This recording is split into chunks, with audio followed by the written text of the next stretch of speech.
ఒంట్లో ఉన్న నీరసాన్ని, రక్తహీనతను పోగొడుతూ శరీరంలో హిమోగ్లోబిన్ను శక్తిని పెంచడంతో పాటు చదువుకునే పిల్లల్లో జ్ఞాపక శక్తిని కూడా పెంచే ఒక మంచి రెసిపీని నేను ఈ వీడియోలో చూపిస్తున్నాను.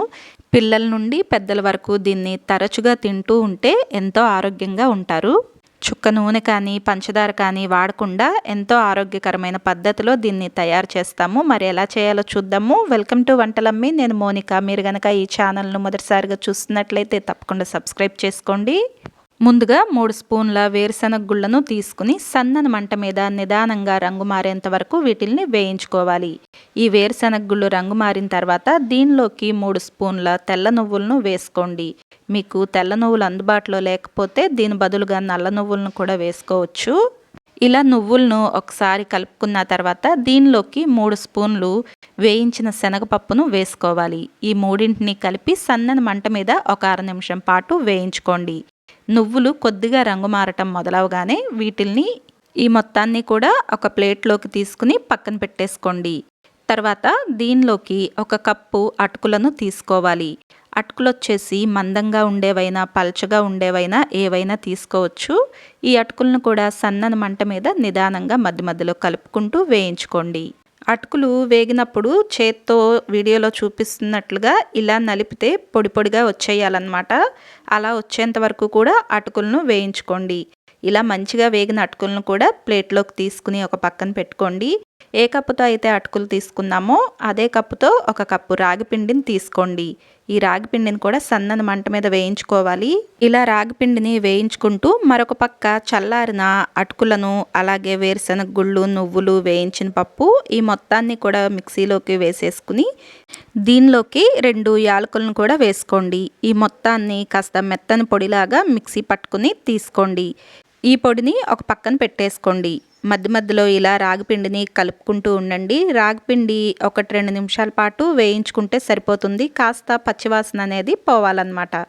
దీనిలోకి నెయ్యి కానీ నూనె కానీ వేయించుకోవటానికి ఏమీ వేయాల్సిన అవసరం లేదండి. ఇలా రాగిపిండి కూడా 1-2 నిమిషాల పాటు సన్నని మంట మీద వేయించుకున్న తర్వాత ఈ పిండిని కూడా ప్లేట్లోకి తీసుకుని పక్కన పెట్టేసుకోవాలి. తర్వాత ఇదే ప్యాన్లోకి 1 కప్పు బెల్లం తురుమును వేసుకోండి. 1 కప్పుకు 2 కప్పుల నీళ్లను కూడా వేసుకుని బెల్లం కరిగేంత వరకు కూడా ఈ నీళ్లను మరగనివ్వాలి. ఇలా మరిగించుకునేటప్పుడే కొద్దిగా ఉప్పు కూడా వేసుకోండి. బెల్లం పూర్తిగా కరిగిపోయి నీళ్లు బాగా మరిగేటప్పుడు ఇలా ఒకసారి వడకట్టుకుని తీసుకోండి. బెల్లంలో ఏమైనా నలకలు ఉంటే ఇక్కడ మనకు వేరుపడిపోతాయి. తర్వాత మంటను పూర్తిగా తగ్గించేసి సన్నని మంట పైన పెట్టుకుని మనం ముందుగానే మిక్సీ పట్టి పెట్టుకున్న పొడి అలాగే రాగి పిండి ఈ రెండింటినీ కూడా బాగా కలిసేలాగా ఒకసారి కలుపుకోండి.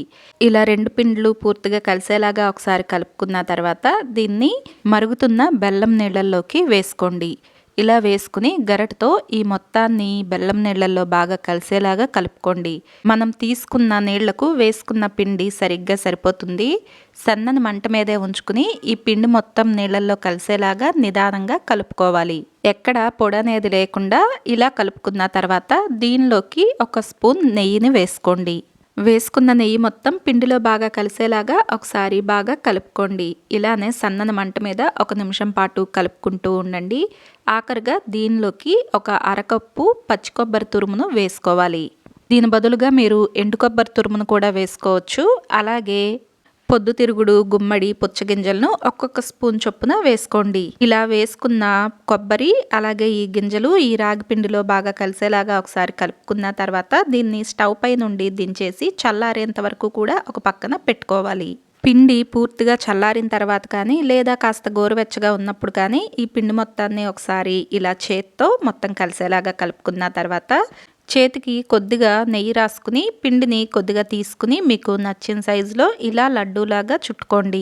తర్వాత ఈ లడ్డూను అరచేతిలో పెట్టుకుని వీడియోలో చూపిస్తున్నట్లుగా ఇంకో చేత్తో నిదానంగా ఇలా నొక్కండి. అంచులు పగుళ్ళు లేకుండా రావటానికి వీడియోలో చూపిస్తున్నట్లుగా అంచులను ఇలా ఒకసారి నిదానంగా ఒత్తుకుని తీసుకోండి.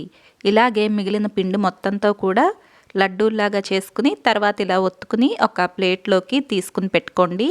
ఇలా చేసుకున్న వీటిల్ని ఇడ్లీ ప్లేట్లో కానివ్వండి లేదంటే అడుగున బెజ్జాలుగా ఉండే ఏదైనా ప్లేట్లో కానివ్వండి పెట్టుకోవాలి. ఇవి పెట్టుకోవటానికి అడుగున నూనె కానీ నెయ్యి కానీ ఏమీ రాయాల్సిన అవసరం లేదు. ఇలా పెట్టుకున్న తర్వాత ఈ మొత్తాన్ని కూడా ఇడ్లీ పాత్రలోనికి పెట్టుకోవాలి. వీటిల్ని ఆవిరి మీద 7 నుండి 8 నిమిషాల పాటు మంచిగా ఉడికించుకోవాలి. 7-8 నిమిషాల పాటు వీటిల్ని ఇలా ఉడికించుకున్న తర్వాత ఇడ్లీ పాత్రలో నుండి వీటిల్ని తీసి చల్లారేంత వరకు ఒక పక్కన పెట్టుకోండి. అంతేనండి, రాగిపిండితో ఎంతో ఆరోగ్యాన్ని ఇచ్చే మంచి స్నాక్ మనకు తయారైపోతుంది. ఇలా చేసుకుని దీన్ని ఉదయం సమయంలో కానీ సాయంత్రంలో కానీ స్నాక్గా తీసుకుంటూ ఉంటే ఎంతో ఆరోగ్యంగా ఉంటారు. మరి ఈ వీడియో మీకు నచ్చితే లైక్ చేసి షేర్ చేయండి. Thank you for watching.